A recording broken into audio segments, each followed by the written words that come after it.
So I was reading my Bible last night and I stumbled across some information about marriage. If you want to be married, don't watch this video.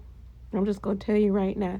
See, what I don't like is how people go and try to preach and teach about only one portion of the Bible verse, but don't give the rest. Have y'all read the full chapter of First Corinthians chapter 7? Well, I'm finna tell you what it says. So everybody always be trying to talk about in First Corinthians chapter 7 where it says that but if they cannot contain, let them marry, for it's better to marry than to burn. Y'all ain't tell them the rest of the stuff that is saying in this chapter. And I'm finna shock a lot of y'all. Now, First Corinthians chapter 7 opened up by saying, now concerning the things whereof ye wrote unto me, it is good for a man not to touch a woman. Not to touch a woman. But it says, nevertheless, to avoid fornication, let every man have his own wife, and let every woman have her own husband. But like I say, right after he say that, he say, but I speak this by permission and not commandment. He not telling you to do this. This is not a commandment. He's not telling you to get married. That's not a commandment. He just gives you permission to be married. Okay, this is coming out of the Bible. And read this if you think I'm not telling the truth. It goes on to speak about all different type of situations, whether it be virgins, widows, all this stuff. Okay. So it even talks about being married to unbelievers. Okay. Talk about in First Corinthians chapter 7, verse 20. Let every man abide in the same calling wherein he was called. So not all people are called to be married. Now, if you're called to be married, then okay. First Corinthians chapter 7, verse 21 says, art thou called being a servant? Care not for it, but if thou mayest be made free, use it rather. So in my opinion, it's saying, didn't I call some of y'all to be servants? Do y'all not care for that?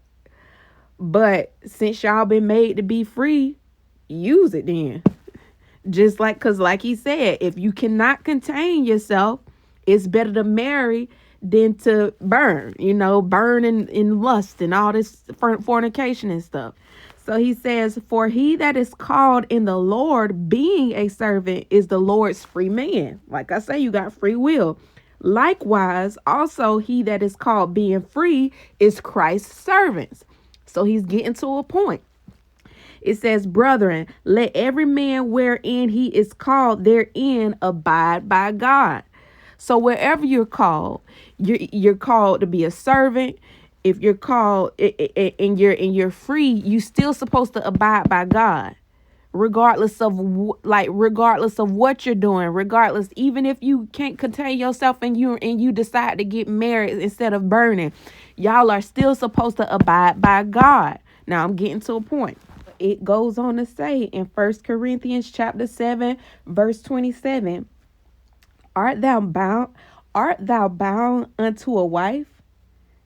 Seek it not to be loosened. Art thou loosened from a wife? Seek not a wife. And if thou marry, thou hasn't sinned, but nevertheless, such shall have trouble in the flesh, but I spare you. But I say this, brethren, the time is short. It remaineth that both they have wives be as though they had none.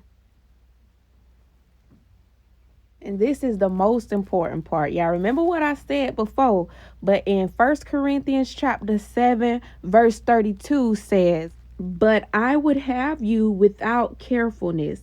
He that is unmarried careth for the things that belongeth to the Lord, how he may please the Lord. But he that is married careth for the things that are of the world, how he may please his wife. There is a difference also between a wife and a virgin. The unmarried woman careth for the things of the Lord, that she may be holy both in body and in spirit. But she that is married careth for the things of the world, how she may please her husband. In this I speak for your own profit, not that I may cast a snare upon you, but for that which is commonly, and that ye may attend upon the Lord without distraction. Come on now.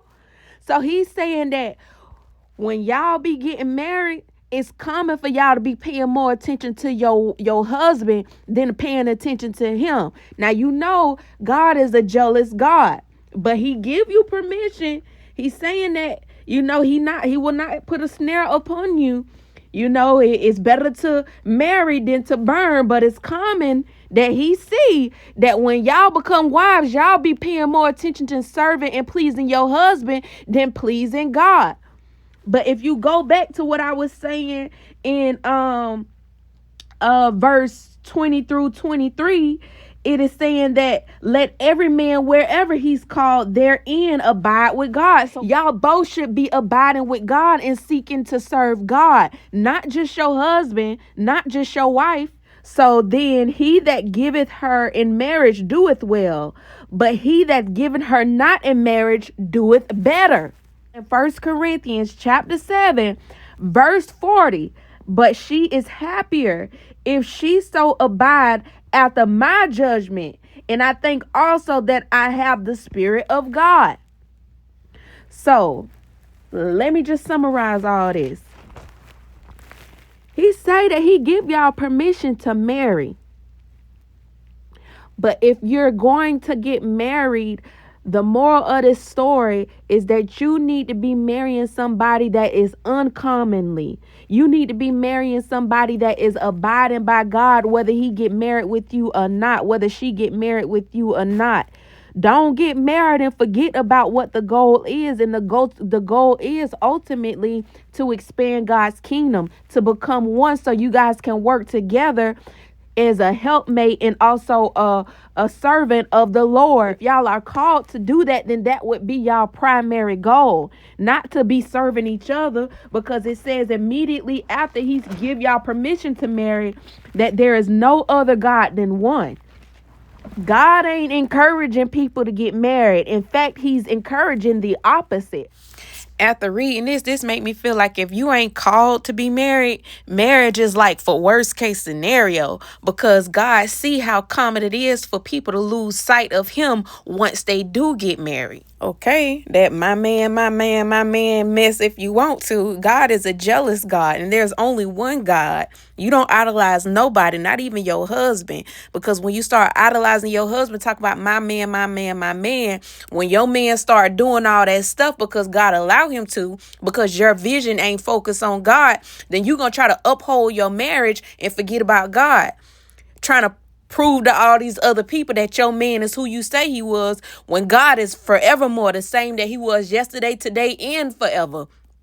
That's why a lot of people is getting divorced, because those marriages are not abiding within God. So if y'all one of them women or them men that don't really see yourself getting married, haven't found anybody to get married to, then it's better. The Bible even say that, but she is happier if she abide after my judgment. She is happier if she by herself. Look at her. She's happier if she's by herself abiding within God. And he is too. Because once y'all get married, once y'all add people along your journey, especially if y'all not equally yoked, it's easy to be cast astray. Worry about yourself. Worry about what God called y'all to do. And if God called y'all to be married, he will bring your husband or your wife forth. God is a jealous God. Remember that. If you ain't married, ain't nothing wrong. You all right. That's probably how it's supposed to be. That's all I got to say.